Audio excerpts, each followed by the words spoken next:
Good afternoon and welcome to the latest in ICISA's series of monthly webinars.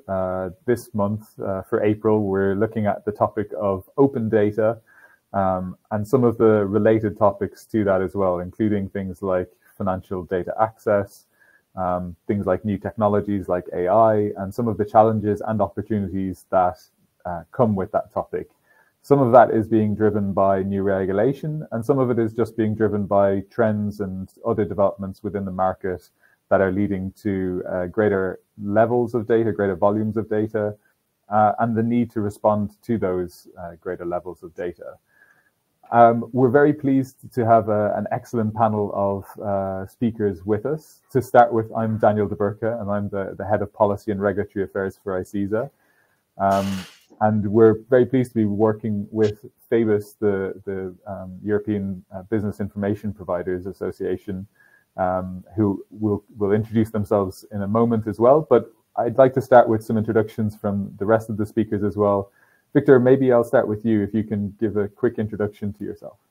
Sure, Daniel. Thank you. And thanks, ICISA, for organizing and inviting Atradius to this webinar.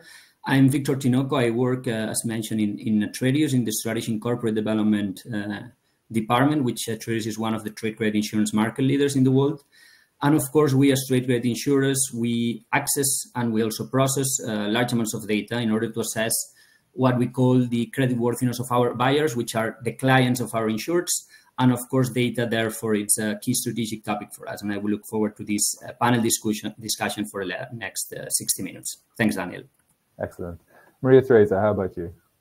Yeah, hi. Thank you for inviting me to join this webinar. So I am Maria Teresa Lacatena, and I work in CRIF in the Regulatory Affairs Department.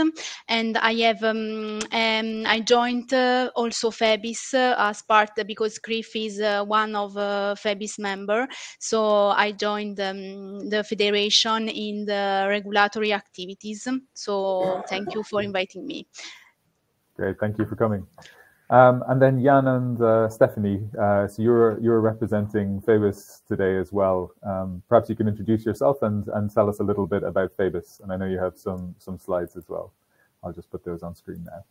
Sure. I'm going to start. So thank you, first of all, Daniel, for the kind introduction. Also, thank you, ICISA, for having us today on this meeting. My name is Jan-Henrik Stange. I'm working as a legal counsel for FABIS. And with me today is Stephanie, who is the Regulatory Affairs Coordinator at FABIS, chairing the Regulatory Affairs Committee. Obviously, as you introduced us, Daniel, we are working for the Federation of Business and Information Services, shortly FABIS. If you would like to go to the slide. Yeah, thank you. So FABIS is, as you can see here, the Federation of Business and Information Services, the specialized industry body of representing global B2B data-driven services for managing trade risk. We have 150 members at the moment, representing 60 countries, so including all 27 member states. And we have an increased participation of membership as looking back on the last couple of years. Also highlighting the good work as FABIS has done in the past, but especially also what FABIS is planning to do in the future, looking ahead of exciting times with the European elections close by, and also with the new European Commission starting from October on. The next slide, Daniel. If we have a look on our focus, well, obviously, one of our core issues that we are working is on workable data protection regime, how we call it. As you might know, the GDPR, so the data protection regulation, is going to have its first revision again in May from the European Commission. So, of course, we as business, as FABIS, we would like to ensure that there needs to be a balance, a workable data protection regime to foster transparency and also to make able to have further access to data and also to have the certainty in data availability, because at the end of the day, this leads to help enterprises here in getting accurate information about their commercial counterparts. And lastly, obviously, also the transparency and enterprise ownership, just thinking about UBO, so the beneficial ownership structure, and here, of course, contribute to compliance with anti-money laundering. And lastly, I think what is important is also, as an important step, especially looking ahead of the elections, to show the role of our industry, because here, of course, we see that there's a lack of knowledge and understanding of the role and usefulness and especially necessity of our industry by legislators and stakeholders and policymakers.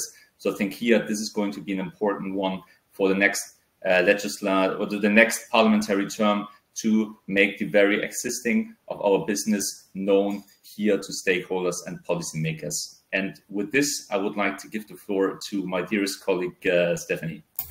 Thank you very much, Jan. So if you can go to the next slide, Daniel, and thanks very much for having us there. I think, as Jan was saying, so just to insist a little bit on that, FIBIS is built on 4 pillars. And so the first one is representing, of course, speaking with one voice, one industry voice.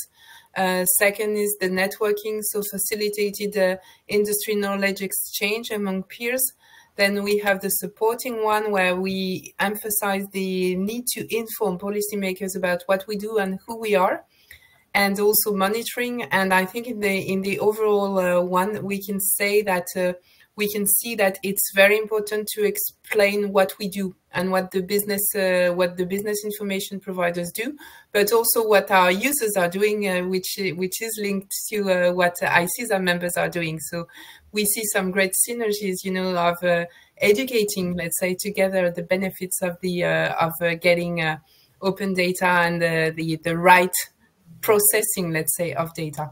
So if we go to the next slide, which is the last one, so just emphasizing on that, I mean, there's a lot of education to be done first about what is business information and what it isn't, but also who are business information providers and how they can help support the whole trade credit and the whole overall economy by ensuring that accessible data is there. So thank you very much for that. Excellent. Thank you very much for joining us. And I think it's great to be able to work with FIBIS on this topic, in particular because of, as you said, your members are dealing with data and business information, and our members to a large extent are using that in their daily business as well. And there's a great amount of crossover, both in terms of business relationships between FIBIS members and ICISA members, but also we actually have a crossover in several of our members as well. And so it's great to be able to work with you guys on this topic.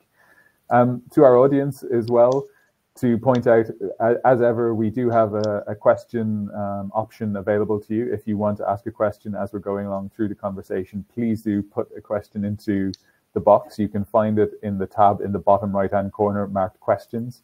So please drop your questions in there, and we'll either take them as we're going through the session or at the end when we have a bit of time for Q&A. Obviously, this is a live webinar, but it will be available later for watching again, or if you want to share with any of your colleagues as we're going after this as well. But as I said, this is it's a big topic. It has a lot of different angles that you can take with it. And I mentioned at the start that regulation is one of the areas that is driving change within this topic. Maria Teresa, it'd be great if you can take us through some of the developments that you've noticed and why those are important in your opinion. So okay, thank you, Daniel. So I'd like to start with this slide showing how, because when we talk about open data, I think we should consider that Open Data Directive is part of the data action pursued and launched by the European Commission starting in 2018. So as part of this data action, we have not only, of course, the Open Data Directive, which aims to the reuse of specific categories of data free of charge. But after this directive, the European Commission in 2020 also started the development of a new strategy focus on data, the European data strategy. And this European data strategy lead to 2 new regulations, which are the Data Governance Act and the Data Act. So regarding the first one, the Data Governance Act, this regulation has been adopted in 2022, and it is applicable from last September. And of course, the aim of this new regulation is to facilitate the data sharing among different sectors at European level. And we are talking, of course, of data held by both public sector and data intermediaries. The second key pillar of this European data strategy is the Data Act, which has been adopted at the end of last year, and it will be applicable starting from September 2025, and this regulation aims to complement the Data Governance Act, especially considering that it promotes the data sharing in both B2G and B2B, B2C sectors. But when we talk about Data Governance Act and Data Act, it is also note and underline that while DGA, the Data Governance Act, regulates the different processes that facilitate voluntary data sharing, the Data Act clarifies who can create value from this data which will be shared, and of course under which condition.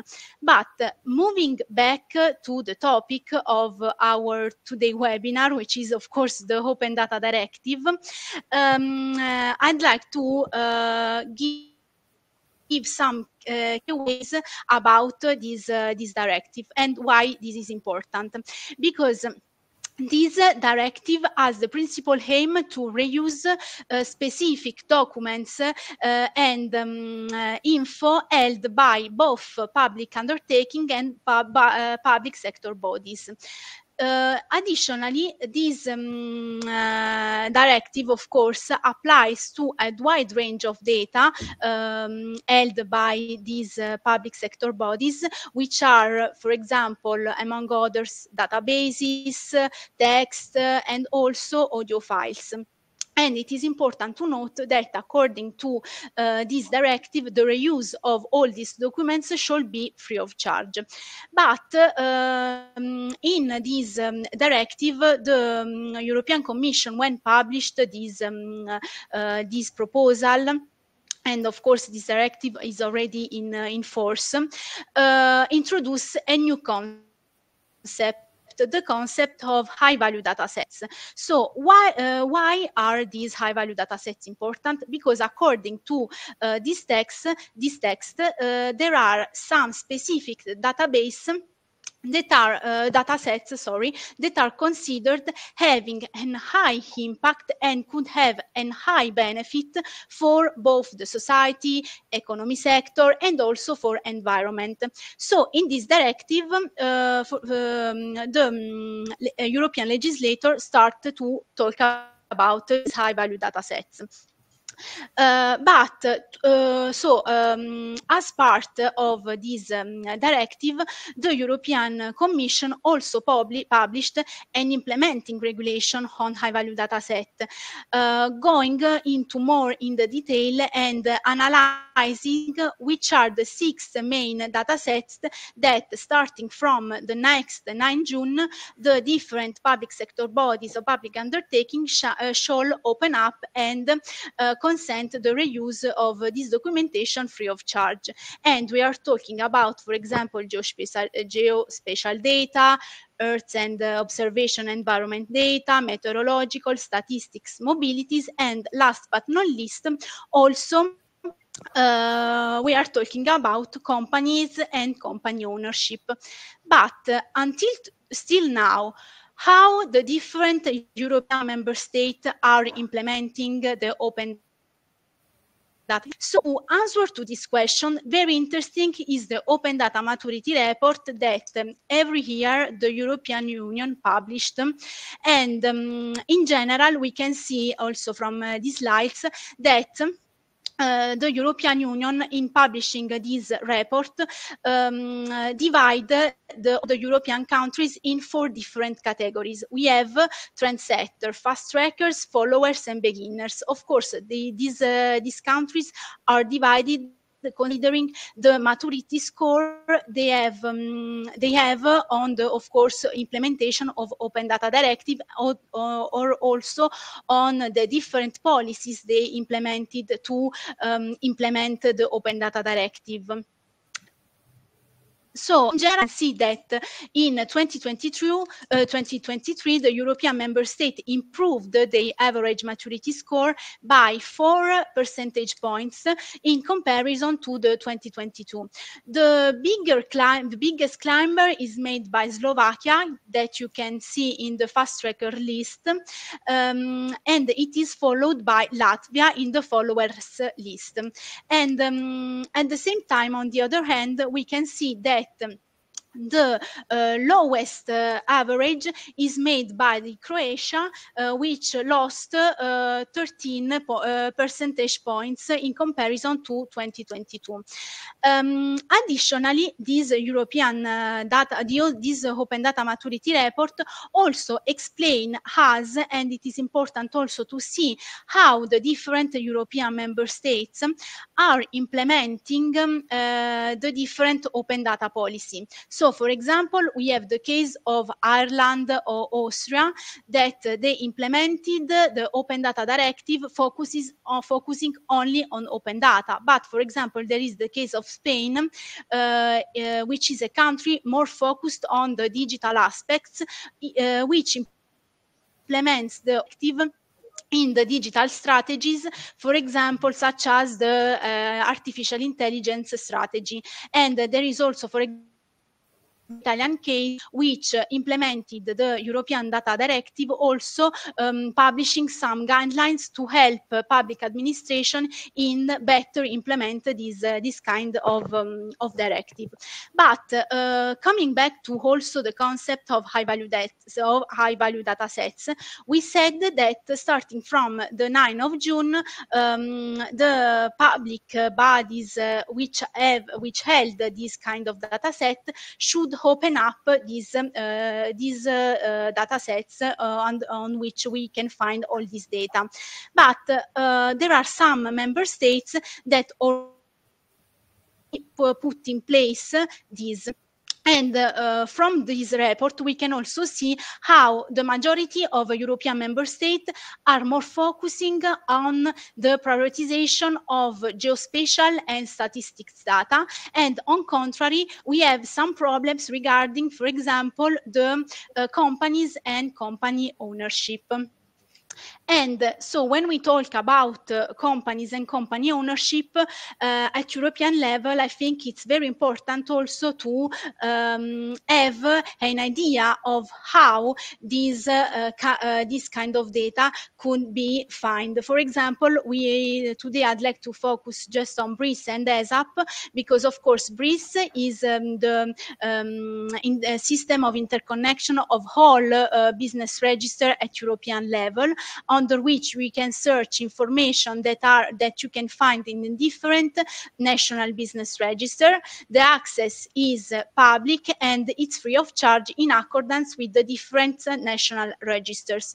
At the same time, we have the ESAP, which is the European Single Access Point, which is a regulation that the European Union published in the European Official Journal at the end of last year. And the principal aim of this new European Single Access Point is to offer an European-wide access to information on activities or products provided by different entities. Additionally, the regulation also gives us some points regarding the different implementation phase, because as you can see from this slide, the implementation phase is divided into 3 different phases. We have the first phase, which will start in July 2027, the second one in January 2028, and the last one in January 2030. But how this ESAP will work? So here you can see the flow. So we have all the SMEs or the entities which will continue to share their different data with the different national registers or national authorities or European authorities and in submitting all this information to these national registers and so on, they also have to flag, if consent or not, also the submission of this information through the ESAP. So for this reason, the submission of this information will be on voluntary basis. Another important elements to be that we need to consider when we talk about ESAP is the fact that according to this regulation, the access will be free of charge for all the European institutions or European bodies, but also for the national bodies and national institutions. But can you hear me? Yes, you're back again. Yeah, okay, sorry. But at the same time, some fees will be implemented by ESMA. For example, for all the services which searches and download large volume of this information. But actually, in February, we had a talk with ESMA, with FEBIS, and according to ESMA, which will in charge to develop draft implementing technical standard to determine which are the fees that will be charged for the access and the download of this high information. For the first phase, the fee, there will be not fee. So this is not we don't have an official regulation or statements on this, but this is the idea of ESMA. So we'll see in the next weeks and next month how they decided to implement this. So just to conclude, I think that through all these initiatives, European legislators is very keen on data sharing across different sectors, and of course also on driving in digital transformation and innovation. So I think that with a good proper governance and collaboration, all these initiatives can unlock a very significant values for both economy and society in general.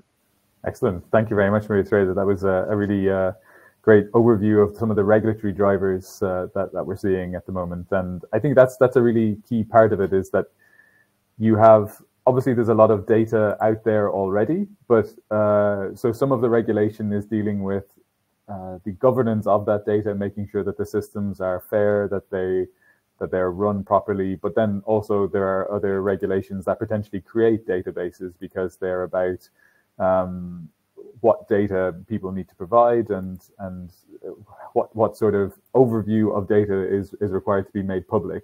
Jan, or maybe Stephanie as well, if I turn to you, I know you recently had your spring meetings as well. To what extent was this a topic that came up how important was it as a topic that came up for you, and how much are your members thinking about this?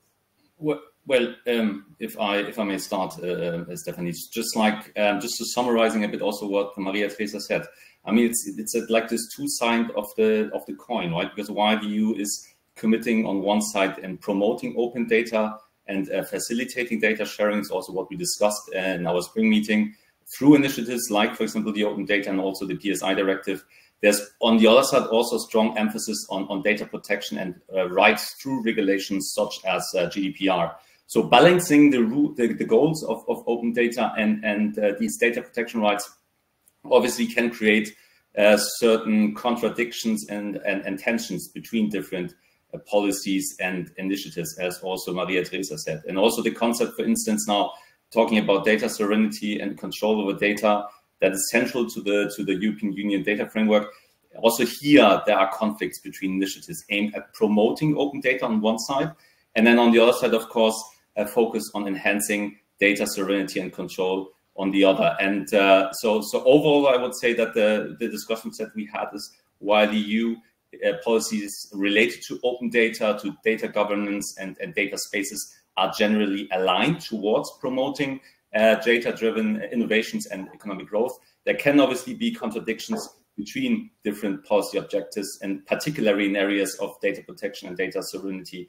And just before giving the floor to Stephanie, when we had a discussion about these high value data sets, right? And I mean, just what Maria Teresa explained in the beginning, one of the issues are obviously that you have this fragmentation of implementation in different member states, right? And also when looking at open data, that on one side, open data is pushing to access for more data, but on the other side, of course, in some member states, you also see like the different direction where, for instance, the Netherlands has stricter rules when it comes to personal data concerning open data. Yeah, Stephanie, what's your take? Just, I mean, not going to add much, but I think one key element, so basically these contradiction elements, I think we all experiment that, you know, and working with the European Union, you see that sometimes you have some conflicting legislation or trends. So this is one of the key topics that we're bringing also, is to try to promote some horizontal overview and security.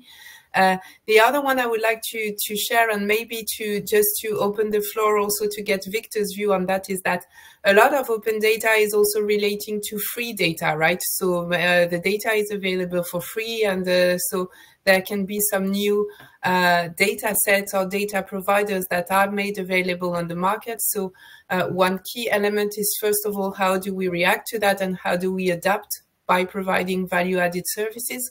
But the second point is also that sometimes free data has a kind of negative impact on the quality of the data. And we've experimented that, for example, in France, where the Open Data Directive has been implemented even before it was adopted, because basically the directive is pretty much influenced by the French national law on that, where we see now a kind of return back saying, okay, maybe sometimes, you know, it's better to really pay for value-added data, because what you get as free data doesn't have the quality that the market needs. So I think it's something that where, you know, maybe making the transition to Victor, you know, on how you see that, also how important is it to get value-added services and to promote that as the key element to differentiate, let's say, from the free data products or services available on the market. Yeah, Victor, I'd be interested to know your take on that. And also, I guess one aspect of this is that regulation is generating data, but it's not the only source of data. And I think that goes to what Stephanie is saying as well, that there's, and if we look at other regions of the world that outside of Europe, it's not just regulation in Europe that's creating this. This is a topic where data is being generated. Open banking is much more of a topic. Open finance is much more of a topic. What's your view as someone from the insurance sector? Yeah, thanks, Daniel. And yeah, of course, we see increasingly access to large amounts of data driven by regulation that Maria Teresa mentioned. But I would like to introduce or mention two fundamental trends that we see happening worldwide, so impacting our sector across the world, and that are impacting as well the amount of data that we as trade credit insurers are able to access. So this is something we access because we're part of the trade credit insurance ecosystem. And both trends, you will see, are very, very closely linked to each other. So the first one is the growth of B2B e-commerce. B2B e-commerce has been there for a while, but we have experienced or seen since the 2019 pandemic, the sales happening in e-commerce for B2B transactions are growing exponentially. And we expect this trend to continue in the coming years. Of course, we as trade credit insurers, what we do is we insure trade. So if trade moves into online environments, what our clients expect us is to connect with them or with the web shops they operate, or even with the marketplaces. Sometimes, as you know, B2B transaction might happen in a third-party marketplace. And these clients are expecting us to provide our services and our cover digitally. So, of course, this presents some challenges for us that we need to invest in connectivity capabilities. But it also opens up the apologies. It also opens up the opportunity to access real-time payment data. And as soon as you are connected with a web shop or a platform, sorry. Take your moment. Sorry. So as soon as you are connected with a web shop or a platform, you have access to all the payment behavior that buyers are having in this web shop. So this is a very valuable type of data that we're able to access. The second trend I wanted to introduce, and you will see is very, very well connected with e-commerce, is that now in this era of digitalization, our clients expect us to deliver our products and services digitally, not only for online environments, but they also expect us to connect with the ERP systems or the CRM systems. And basically, they expect us to be part of their ecosystem. So they don't want us to manage the credit insurance policy in a different environment. They want us to be in their systems. Of course, as you might imagine, this also presents us the ability to connect, for example, with an ERP of a client and get instant access to the invoice payment. So as soon as an invoice hasn't been paid, if we have connection with the ERP, we know at day one that this invoice hasn't been paid. So this is another very valuable data that we can access now thanks to this trend. Of course, combining this with the regulatory changes that are opening up access to data, you might question the added value of credit insurers or information providers, etc. And Stephanie was mentioning already that what we have to do is to invest in added value services. Basically, our clients don't buy credit insurance anymore just for the credit insurance protection. Of course, this is an important part of the product.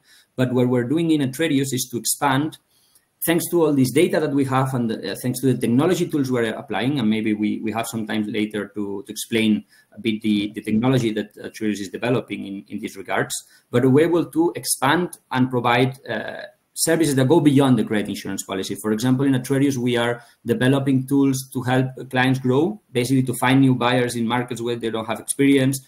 We have a full set of tools to improve their credit management, also to access financing, quite an important aspect for companies. So I think we need to, as trade credit insurance, go in that direction and expand our products to a more services catalog that we can offer as part of the insurance protection. Yeah, I think that makes a lot of sense. I think with a lot of the new technologies, new developments that we're seeing, that it does create questions about value add. Where are you creating value in what you're doing? And I think when it comes to insurance, there's also the continued question of how do you make sure that you're providing a societal good? You're there to provide protection.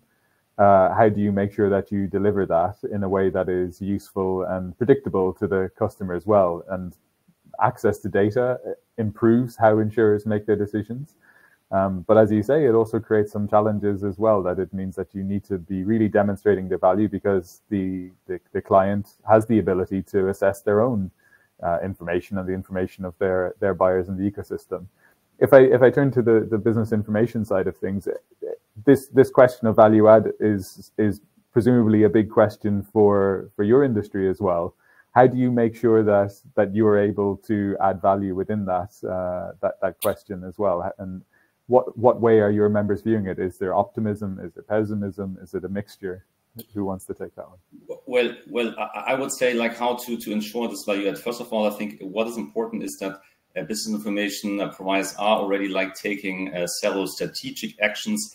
First of all, to focus on domain expertise by distinguishing themselves, offering specialized expertise and industry knowledge that just goes beyond raw data in a sense. So by providing in-depth analysis and delivering value-added services, further investing technology, what I heard before, and innovation, and hereby obviously to enhance the data analysis capabilities. And I think by embracing these challenges, right, because as said before, can also be a challenge, and adapting the business strategies, I think business providers can continue here to thrive and deliver value in this evolving data-driven landscape. And talking about challenges, but also opportunities, I think a challenge can also always be a chance and opportunity, right? And now speaking about opportunity, well, first of all, there will be enhanced data coverage, meaning that open data initiatives can expand the scope of data available to business information providers, so to say, complementing the existing data sets with additional information, so to say, leading them to cover more comprehensive insights to the clients. Also, frankly speaking, open data initiatives can democratize, in a sense, access to data and lower barriers to entry, also to allow business information providers to enter new markets, maybe new markets where there wasn't a chance before. And lastly, I think also data enrichment and also integration, meaning that because open data provides this, as Maria Teresa said, this wealth of raw data, this can at the end of the day also be integrated and analyzed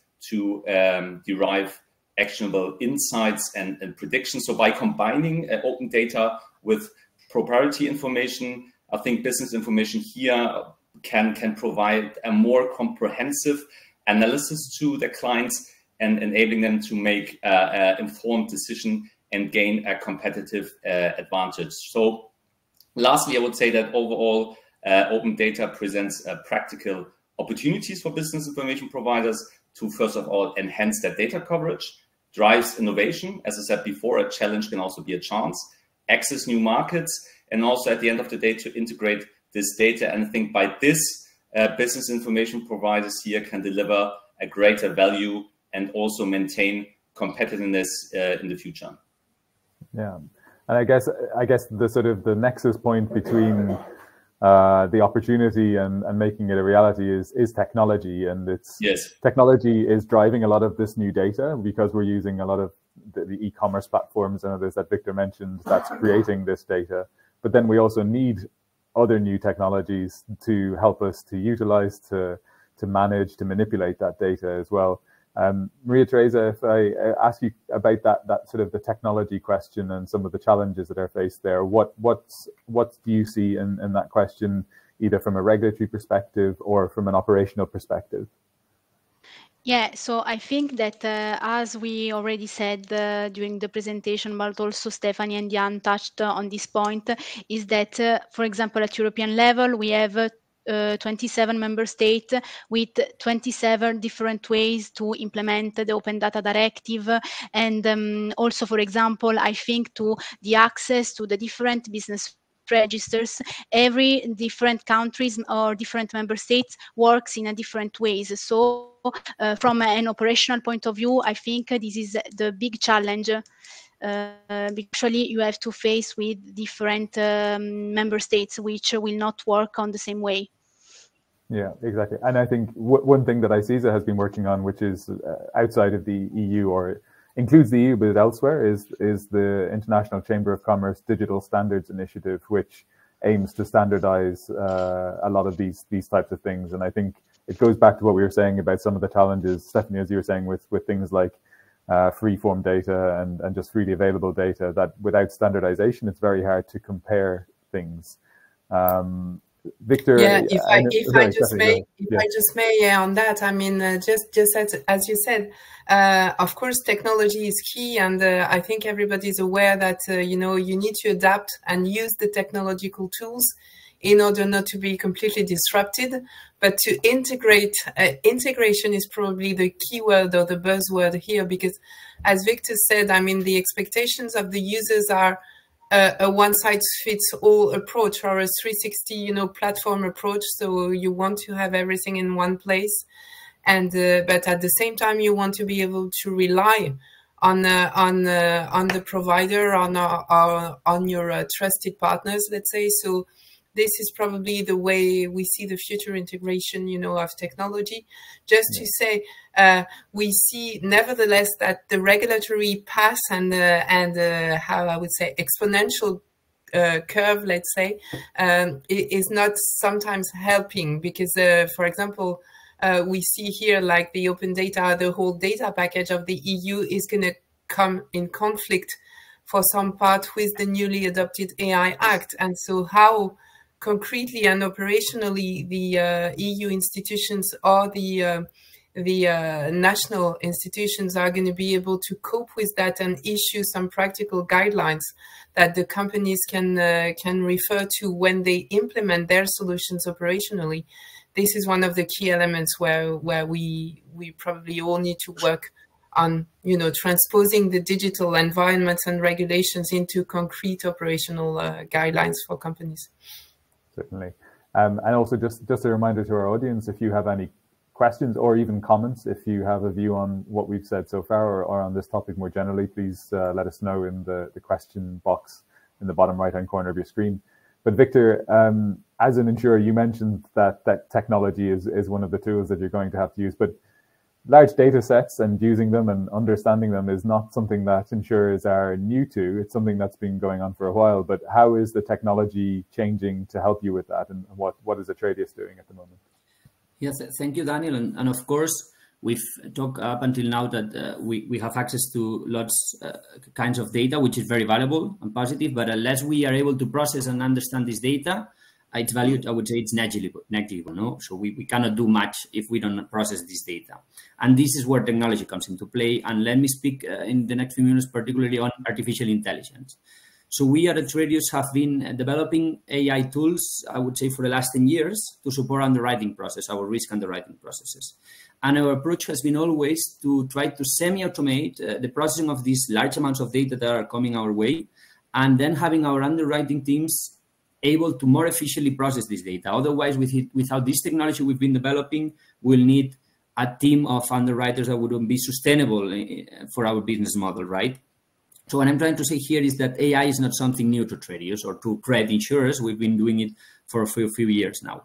Of course, since the boom of the, let's call it the boom of the Gen AI, when ChatGPT was released in November 2022, we have assessed, of course, the use cases of this more modern technology, this generative artificial intelligence.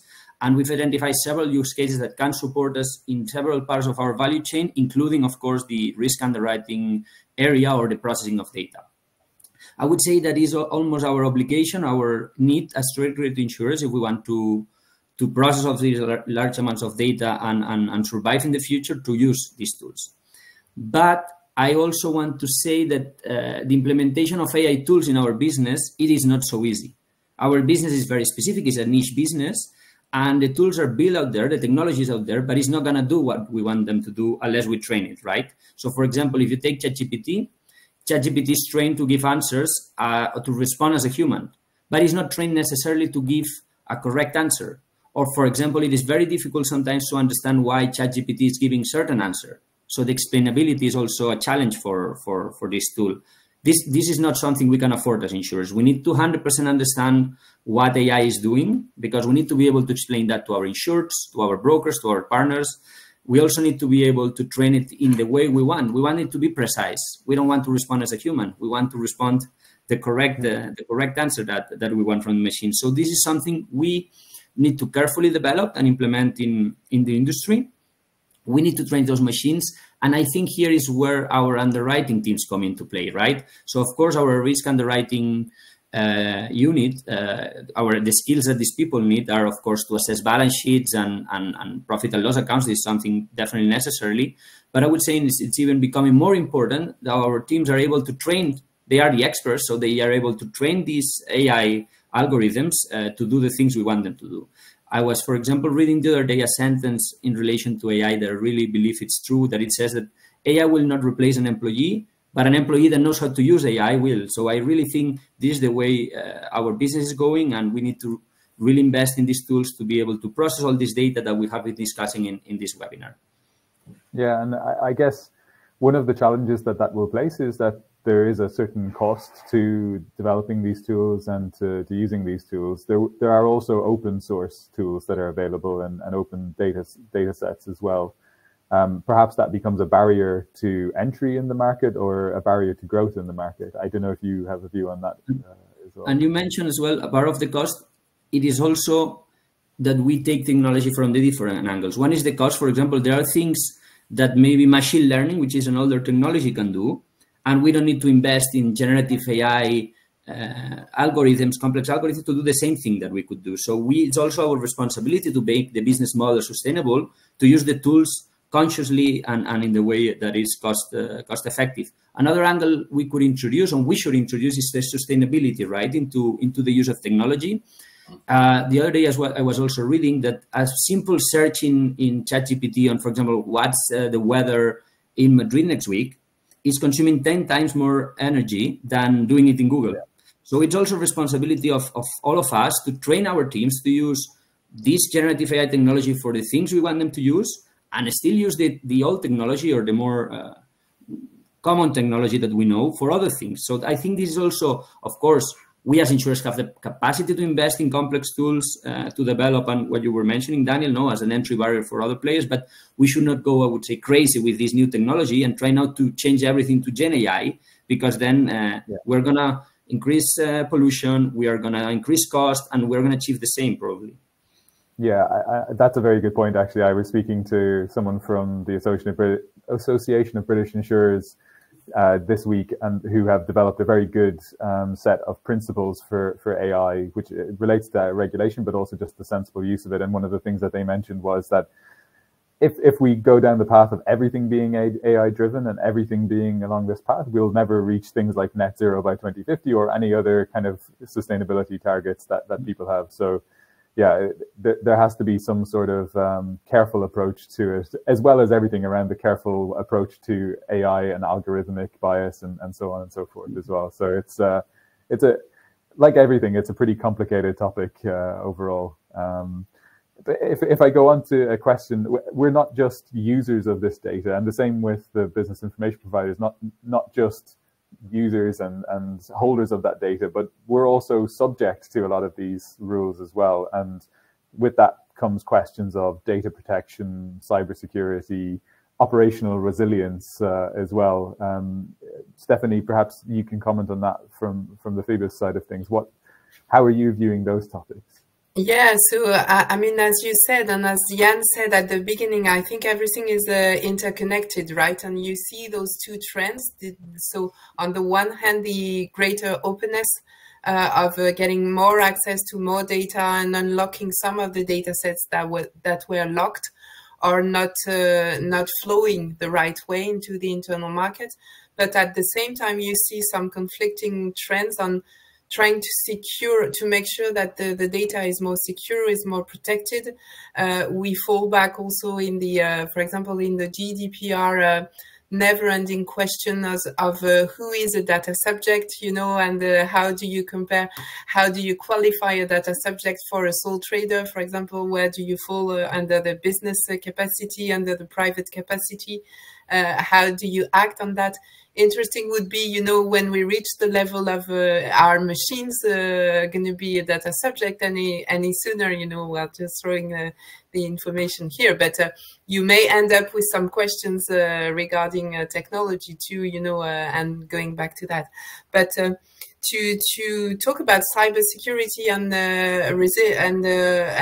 also resilience, I mean, there are some trends also here on the regulatory side of things which are going to have an impact on our sector, not maybe directly, saying that we're not direct subjects, let's say, to some of these directives like the NIS or the DORA directive, which is on operational resilience, but because some of our clients and some of the clients also of the credit insurers may be, like the financial institutions, for example, then we could fall back as third-party providers, you know, to have to look at what DORA is putting in place in terms of resilience, in terms of cybersecurity standards and processes that need to be documented and are also supervised by any kind of EU or national authority. So it's a package, right? You don't get to use the data for free without any type of, you know, guarantees and securities, be it standards or being cybersecurity and processes and documentation that companies need to put in place. So I think it's important that we see the big picture and try to get, the global view on the two sides of the coins, as Jan was saying. For sure. And Jan, if I come to you, what overall is Phoebus planning on this towards your members when it comes to, say, AI adoption and new technologies in general? What steps are you taking? Well, first of all, just coming back what Stephanie said, that we have this growing emphasis on sustainability and impact of open data within the EU, and this obviously includes also the effort to improve the data quality. And of course, on the other side, as I said in the beginning, we have these challenges that remain, right? The new technology, ensuring the quality and interoperability of data. I think it's going to be interested now, first of all, what is going to happen after the elections and coming with this, the European Commission, right? Because obviously, I think, and this is our perspective, is that we need to educate policymakers and stakeholders, right, to showcase where we see issues. And this is like, I think, where we also see like some common issues where we are going to collaborate maybe in the future with ICISA and FIBIS together to showcase how important or who we are in the beginning, what we are doing, and how important we are for the global economy as such, right? Because just looking back a couple of months ago, Stephanie and I, we had meetings with the late payment rapporteur, but also with the rapporteur on FIDA, on the Financial Data Access Regulation. And there was always the beginning, the first 5 minutes was always to educate, to explain actually what we are doing, basically, and why we are important for the broader economy. And I think this is like one of the core issues, because obviously the whole open data issue the direction might change depending on maybe how the Parliament looks, how the working program of the Commission is going to be. And I think there we can have good chances, use the momentum of time. I think this is really important. And then act as an educator. And as we always say, it's better to speak with more voices than just with one, where we clearly see here collaboration potentials between ICISA and FIBIS to create synergies, to see where we can act together to identify possible issues in the future. And then from September on, when we have all the necessary toolbox available amongst us, we can then try to have this exercise of educate and explain what we expect from future policy initiatives like open data. Yeah, exactly. Maria Teresa, if I could ask you as well, you're obviously a regulatory expert on this, but also speaking from CRIF as well, how is CRIF positioning itself when it comes to questions like open data and the use of technology? Yeah, I think it's a very interesting question. So thank you for this. So, but for example, I see from my experience, but also sharing this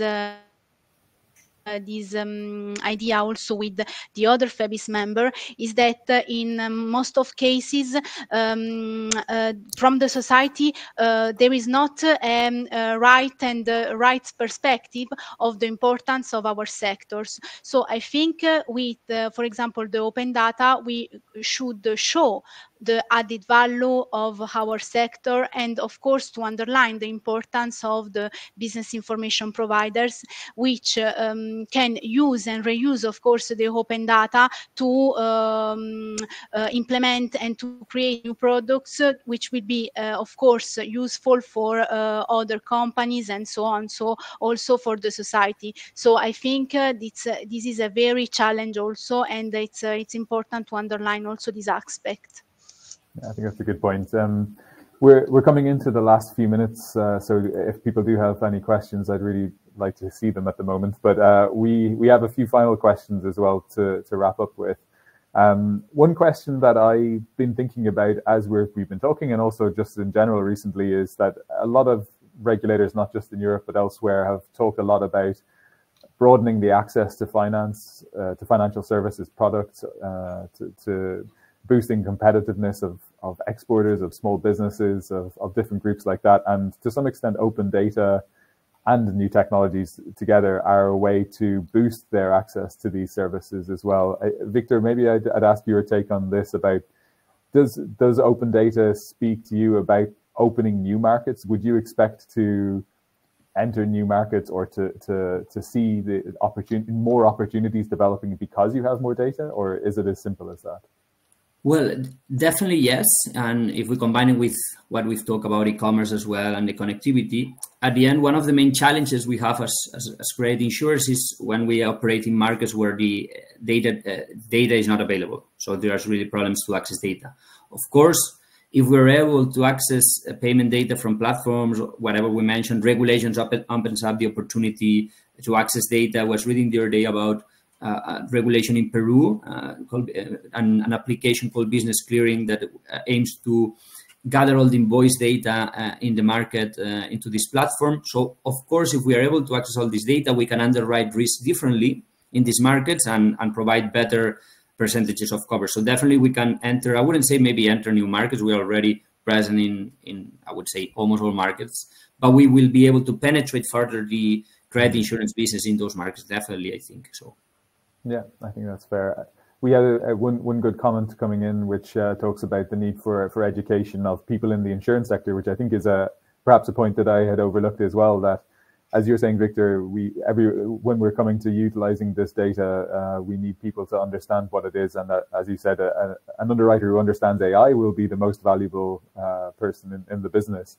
And I think this goes to what this comment is mentioning, that there's a use of standard terminology problem in the insurance industry, which needs to be solved, and taking more exams and introducing more education around this topic would be very helpful. And the example being given is how banks have certificates like CDCS, CSDG, and different things like that. And I think that's definitely a good suggestion, that bringing people up to speed within the sector on this topic and the use of data and the use of standardized terminology, I think is very helpful as well. We also, so there's another topic which we've touched on as well. We've touched on sustainability from the point of view of that some of these open data AI technologies will be a strain on sustainability, but also a lot of these things are creating new data when it comes to ESG related risks that we haven't seen before. Does anyone have any views on that topic about creating new opportunities, new markets, new products related to this because we have more data? Well, just on ESG, maybe. I mean, you said it yourself. There's an increasing availability of ESG data, right? And of course, well, here these can obviously be aggregated and analyzed and standardize this data, right? To provide even more valuable insights for the clients. And also, this can involve, at the end of the day, integrating ESG metrics into existing data analysis platforms. Also, plus developing dedicated tools for ESG performance assessment. Also, just thinking about that, I mean, we all know ESG is a trendy topic at the moment. We'll see if this trendy topic is going to continue after the elections, depending on how the Commission and the working program, the Parliament puts its focus. It might not have the same, let's say, importance as it has now. I mean, we all know that the Parliament power is going to shift, but we all know, on the other hand, that businesses at the moment are increasingly interested in benchmarking their ESG performances against industry peers and competitors. And of course, here can be possibilities to develop benchmarking and comparison tools that would allow companies here to assess their ESG performances. So again, you know, as I said, I think it's an interesting time. I started Phoebus in September, and now having the elections shortly or close by, I think a lot of things can change on all topics on open data, but also on ESG. So I'm really looking forward how we can steer the policies in the right direction and help here, as I said before, to educate stakeholders and help them to navigate the regulatory issues. Yeah, I think, as you said, it's about being able to use the information we have available to demonstrate from our industry's perspective and from your industry's perspective the value add that we bring to society overall. Open data doesn't do that for us, but it gives us potentially more of the tools to demonstrate that. We're coming to the end of the conversation, but I want to hear some final thoughts from everyone about your optimism, your pessimism, or some of the challenges that you think we face. That's Stephanie. Maybe I'll start with you. What's your expectation? Yeah, so we have to be optimistic, because otherwise, you know, I'm an optimist by nature, so I'll go on the optimist side. I think this is opening up some new possibilities and new opportunities also for a lot of companies. You mentioned ESG. ESG expertise is going to be needed in the coming years like crazy, because there are some new reportings or requirements too. So the ones that are going to be able to intertwine, you know, these different kinds of data sets and put in place value-added products, but more importantly, value-added services, and the platform, approach, I think are going to be the ones that will thrive. And of course, one of the key elements to take into consideration is the coordination of regulations and how you translate that into operational guidelines. So, for sure, Maria Teresa, what's your prediction? Where are we going with this topic? Yeah, I think that we should continue to show the added value of our sector, of course, but for example, but on the other hand, from a more regulatory perspective, I hope that also next Commission will implement and will implement different guidelines also to better help different providers and also business which will involved in the different with the different regulation or directive to better implement it at also at national level, from, for example, from a government perspective. So I think that there will be better and more implementing rules, for example, on the cybersecurity side, and also on AI and open data, and also on the ESG sides. Excellent. Victor, how about you? Yeah, maybe just 2 seconds. And we've discussed, and our existence as insurers lies with data. So when more access to data, be it from regulation or be it driven by commerce or technology, the better. Of course, we've discussed the risk attached to it. So we have the risk or threat of new entrants. Self-insurance of our customers is also always a concern. We've talked about cybersecurity. So I think there are, of course, things we need to consider. But I really believe personally that we are well positioned to take this opportunity, that not only the regulation is bringing to us, but in particular technology. And what we can do is basically make trade rate insurance more resilient for the coming years, thanks to all these trends. Excellent. Thank you. And Jan, final word from you. Yes, last but not least. So I think it won't lead to a market disruption as you asked. Then the market is actually constantly evolving, right? So just like a change of it. And I think innovation, in a sense, open data can lead to innovation, because open data could fuel innovation in a sense, right? Because it provides businesses with access to this wealth of information, and obviously this can be leveraged to develop new products and services. So here I think business, especially business information providers, can innovate by integrating open data into their offerings, enhancing their value proposition in a way, and then, as Stephanie also said, to stay competitive in this evolving market. And in addition, by incorporating this wider range of data sources, I think, into this information offerings, this can, at the end of the day, also lead to a more comprehensive and accurate assessment of market trends. So basically, by embracing, I think, open data principles and leveraging the opportunities it might present, right? Business information providers here, I think, can position themselves for success in the future in this evolving market landscape.